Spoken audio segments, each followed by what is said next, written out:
কেমন হচ্ছে দেখো তোমার বাড়িতে। কে শেখালো তোমার বাড়িতে? নাও। ভালো আছো?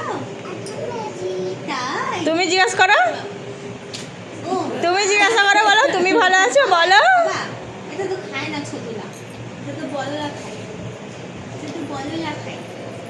বাবা তুমি জিজ্ঞাসা করো ভালো আছো। এটা খায় না, এটা বলবে না। বৌমাকে জিজ্ঞেস করো বৌমা ভালো আছে? এটা খায় না। তুমি চকলেট খাবে, ঠিক আছে?